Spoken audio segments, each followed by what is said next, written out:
ये बात तब की है जब नवरात्रि की रात को मैं दोस्त के घर से लौट रहा था, तब मेरे साथ एक डरावना वाकया पेश आया था। ये बात नवरात्रि के समय की है। उस समय मैं अपने दोस्त के घर नवरात्रि में दिया हुआ होमवर्क पूरा कर रहा था। उसका घर मेरे घर से कुछ 15 मिनट के रास्ते पर था। नवरात्रि का समय था तो हर जगह नवरात्रि के भजन चल रहे थे और लोग भी काफी धूमधाम से माता रानी की भक्ति में मग्न थे।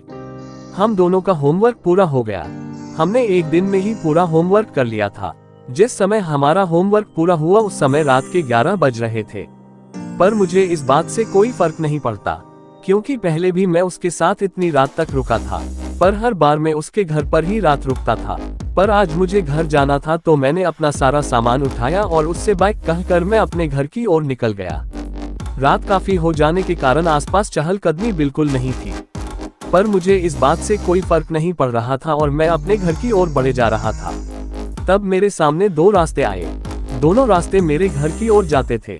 एक रास्ता थोड़ा लंबा था और दूसरा रास्ता एक गली से होकर जाता था।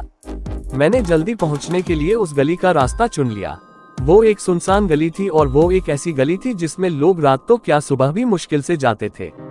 पर उस गली से मेरे घर तक पहुंचने का रास्ता काफी छोटा था, इसलिए मैंने ये गली वाला रास्ता चुना। उस गली में ज्यादा रोशनी नहीं थी, जिस कारण वहां पर थोड़ा थोड़ा अंधेरा भी था तो सही से दिखाई नहीं दे रहा था। पर फिर भी मैं आगे बढ़े जा रहा था। थोड़ी दूरी पर जाने पर मैंने देखा कि मेरे सामने कोई खड़ा है। वो जो कोई भी था सही से दिखाई तो नहीं दे रहा था, केवल उसकी धुंधली परछाई सी दिखाई दे रही थी। वो एक घर के कोने पर खड़ा था और उसका चेहरा मेरी ओर था, मतलब उसे पता था कि मैं उसके सामने हूँ। वो जो कोई भी था काफी लंबा था और उसके सर पर मैंने दो बड़े बड़े सींग भी देखे। उसे देखकर मेरे पैर वही जमीन पर ही जम गए थे और मेरा शरीर डर से कांप रहा था। मैं समझ गया था कि यह कोई इंसान नहीं हो सकता, बल्कि वो एक शैतान था। पर अजीब बात यह थी कि वो शैतान मेरे पास नहीं आया, बल्कि वो दूर खड़ा होकर मेरी ओर ही देख रहा था। मैंने भी अपनी हिम्मत जुटाई और माता रानी का नाम लेकर मैं आगे बढ़ने लगा। पर न चाह कर भी मैं उससे देख रहा था। उसकी आंखें लाल थी और वो काफी बड़ा था, इतना कि किसी को भी अपने पैरों में कुचल कर मार सके। मैं उस गली से बाहर निकल आया और अब मेरी जान में जान आई।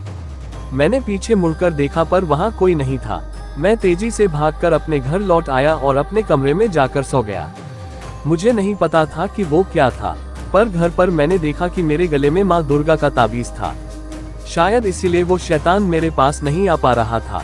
मुझे मेरी दादी की भी बात याद आई कि त्योहारों पर अच्छी ताकतों के साथ बुरी ताकतें भी इस दुनिया में भटकती है। ये ताकतें रात के समय बहुत ज्यादा सक्रिय रहती है, इसलिए हमें ऐसी ताकतों से बचकर रहना चाहिए और सुनसान जगहों पर जहां कोई आता जाता नहीं है वहां नहीं जाना चाहिए। ये बात मैंने अपने घर में किसी को भी नहीं बताई, क्योंकि मैं नहीं चाहता कि सब मेरी वजह से चिंता करें।